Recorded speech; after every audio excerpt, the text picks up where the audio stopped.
আমি রেডি হয়ে গেছি। আমার মেজো ননদ ফোন করেছিল। আমার একটা ননদ এখানেই থাকে, আমার বাড়ির কাছেই। তো কালকে যাওয়ার কথা ছিল, আমার ভাই বোনরা সব এসেছিলো বলে কালকে যাওয়া হয়নি। তাই আজকে ফের ফোন করেছিল, বললো কালকে আসার কথা ছিল, তোমরা কেউ এলে না। তো ওই জন্য আজকেরে যাচ্ছি, এক্ষুনি যাচ্ছি আজকে হঠাৎ করে। তো জায়ের মেয়েরা যেহেতু পড়তে গেছে, আরও সন্ধ্যাবেলা চলে যেতাম আর কি, সন্ধ্যেবেলা। তো ওরা পড়ে ফিরলো এই 8টা নাগাদ। তো আমার যাও রেডি হচ্ছে, তো আমরা এবার বেরোবো। তো চলো দেখতে থাকো। হ্যালো বন্ধুরা, কেমন আছো তোমরা? আশা করি সবাই খুব ভালো আছো। আরও একটি ব্লগে তোমাদেরকে স্বাগত জানাই। এখন বাজে সন্ধ্যা 6টা। তো এই সময় আমার ছেলে ঘুম থেকে উঠে পড়ে, ওর বাইরে 6টার মধ্যে ঘুরে টুরে বাড়িতে ঢুকে যায় আর কি, ঘরে। তো এবার ওকে খাওয়াবো। তো ওকে আমি রোজ সন্ধ্যাবেলা দুধ বিস্কুট খাওয়াই। তো ওর পাপা বিস্কুটের প্যাকেটটা এনেছে, ছোট প্যাকেট পাইনি, তাই বড় প্যাকেট এনেছে। আর এটাকে একটা বড় কৌটোর মধ্যে, সকাল থেকে সময় পাইনি ঢালার, তাই এখনই প্যাকেটটা কাটছি বলে ভাবলাম একেবারেই কৌটোর মধ্যে বিস্কুটগুলো সব ঢুকিয়ে দিই। আর যেহেতু আমার ছেলে, আমার জায়ের মেয়ে এসছে, তো ওর সাথে বেশ খেলা করছে। তো ভাবলাম এখন তাড়াতাড়ি করে ওর খাবারটা করে নিই। একা হাতে খাবারটা করতে গেলে ও প্রচণ্ড বিরক্ত করবে। একা হাতে কোলে নিয়ে খাবার করা, ও প্রচণ্ড ছটফটেও হয়েছে ইদানিং করে, বড় হচ্ছে তো প্রচণ্ড ছটফটে হয়েছে। সব কিছুতে হাত দেয়, সব কিছু কেড়ে নেয়, ফেলে দেয়, ভেঙে দেয়, এইসব করছে। তো আমি তাড়াতাড়ি করে ওই জন্য কৌটোর মধ্যে বিস্কুটগুলো সব ভরে নিলাম। আর দুধটা গরম করে রেখে দিয়েছি একটু ঠান্ডা হওয়ার জন্য, বেশি গরম খাবেও না। তো ওই জন্য ফ্যানের হাওয়ায় দুধটা রেখে দিয়েছি। বিস্কুটটা এবার ঢালা হয়ে গেছে। তো এবার ওকে খাওয়াবো। আর আজকেরে যাবো এক জায়গায়, সেটা হচ্ছে আমার ননদের বাড়ি। আগামীকাল যাওয়ার কথা ছিল। তো তোমরা আগের ব্লগে দেখেছো, আমার দাদা ভাবি, আমার বোনেরা সবাই এসছিল সেই দিন। তো সেজন্য কালকে আমি যেতে পারিনি, তাই আজকে সন্ধ্যাবেলা যাব। উনি আমাকে ফোনও করেছিলেন, সেটা যাকে বলা হয়নি, বলবো। একটু দেরি করে 7টা, 7:30টার দিকে যাব। কেননা জায়ের মেয়েরা পড়তে গেছে, টিউশন পড়তে গেছে, ওরা ফিরবে ঠিক 8টার দিকে। তো ওরা ফিরলে একসাথে যাব। আর ওদেরকে না নিয়ে গেলে প্রচণ্ড কান্নাকাটি করবে, ওদের মন খারাপ হয়ে যাবে। তো সেই কারণে আমার যাকে এখনও এটা বলা হয়নি যে আমার ননদ ফোন করেছিল। তো সেই কারণে তাড়াতাড়ি করে ভাবলাম ওকে খাইয়ে নিয়ে এই সুযোগে, যখন খেলা করছে। তো দুধ বিস্কুটটা আমার রেডি হয়ে গেছে একদম। এবার ওকে খাওয়াবো।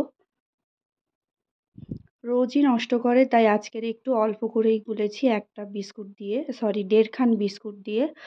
তো দেখা যাক ও খায় কি না। আর যেহেতু আমার জায়ের মেয়ে ছিল, তো ওকেও সন্ধ্যাবেলা কিছু তো একটু খেতে দিতে হবে, ছেলে মানুষ।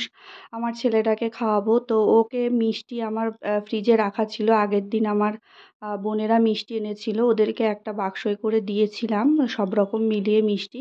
কিন্তু ওরা এতগুলোই এনেছিল যে মিষ্টি এখনও রয়ে গেছে। আমি দুটো একটা করে ঘুরতে ফিরতে খাই, কিন্তু আমার বর বিশেষ মিষ্টি খাওয়া একদম পছন্দ করে না। ও রসমালাই ছাড়া মিষ্টি খুব একটা ভালোবাসে না।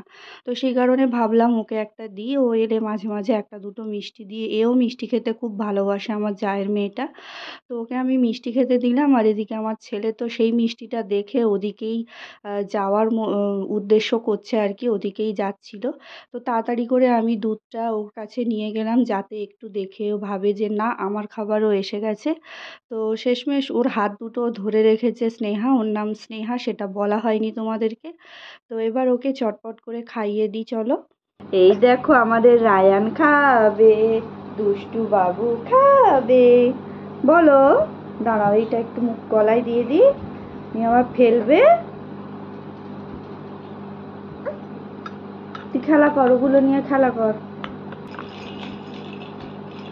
চুপ করে থাক, কথা বলিস না এখন, নাহলে ও খাবে না। বলো, খেলা করে নিয়ে আবার। এই তো স্নেহা আপা বসে আছে, তোমার দিদিভাই বসে আছে। আমাদের রায়ান গুড বয়, কি সুন্দর দিয়েছি, আপাকে দিয়ে দিয়েছি।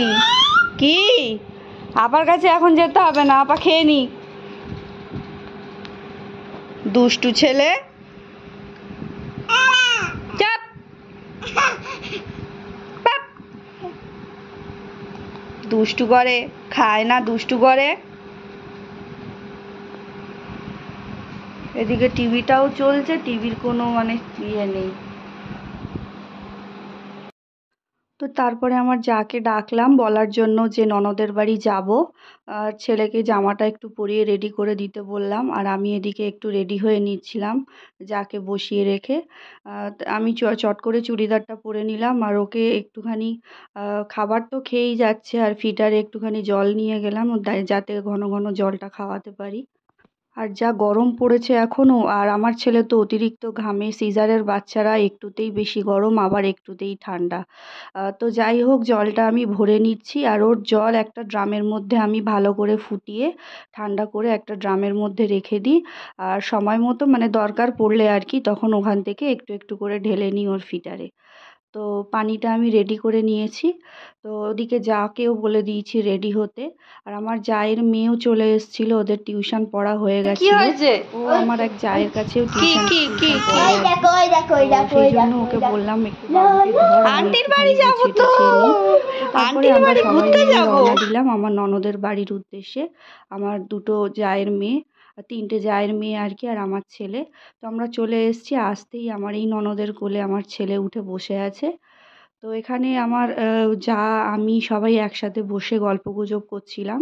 আর তারপরে আমার ননদ আমরা যাব বলে পেঁয়াজি করে রেখেছিল বাড়িতে, আর মুড়ি চানাচুর দিল, আর সিঙাড়া ছিল সেটা ভালো করে মাখিয়ে দিল। তো সন্ধ্যাবেলা আমি চা ছাড়া কিছু খাই না, তো বাচ্চারাই যেহেতু আছে তো বললাম বাচ্চারাই খাক, ওই টুকিটাকি একটুখানি যাওয়া মানে আর কি একটু সময় কাটানো, গল্প করা, অনেক দিন পরে ওদের বাড়ি গেলাম, এখন করে যাওয়াই হয় না। আর এটা হচ্ছে আমার ননদের বৌমা, তার কোলে উঠেও আমার ছেলে বেশ আনন্দ করছিল। ও ওখানে গিয়ে সবারই কোল চড়ছিল, আর একটুও কান্নাকাটি করেনি। আর যা রাত হচ্ছিল যেহেতু, আর আমার বড় চলে আসবে, তার আগে বাবুকে খাইয়ে দাইয়ে ওকে রেস্ট করাবো, ঘুম পাড়াবো আর কি, আমারও কিছু টুকিটাকি কাজ আছে। ওই জন্য বেশি দেরি করলাম না, তাই তাড়াতাড়ি বাড়ির দিকে রওনা দিলাম। তখন প্রায় বাজে রাত 9টা 15-20 হবে এরকম। তো এই সবে বাড়ি ফিরলাম আর কি, এখন বাজে 9:30। তো আমার বর আধ ঘন্টা 1 ঘন্টা পরেই চলে আসবে। তো এবার বাবুকে পাঠিয়েছি আমার জায়ের সাথে, ওদের বাড়ি গেছে, আমি ততক্ষণে চেঞ্জ করে নেবো, ওর খাবার টাবার রেডি করে নেবো, তরকারিগুলো গরম করব, করে ওকে ভাত টাত খাওয়াবো। তো চলো যাই হোক, ব্লগটা কেমন লাগলো কমেন্ট করতে ভুলো না, সাবস্ক্রাইব করে অবশ্যই পাশে থেকো। দেখা হচ্ছে আবার নেক্সট ব্লগে, সবাই খুব খুব ভালো থেকো, শুভরাত্রি।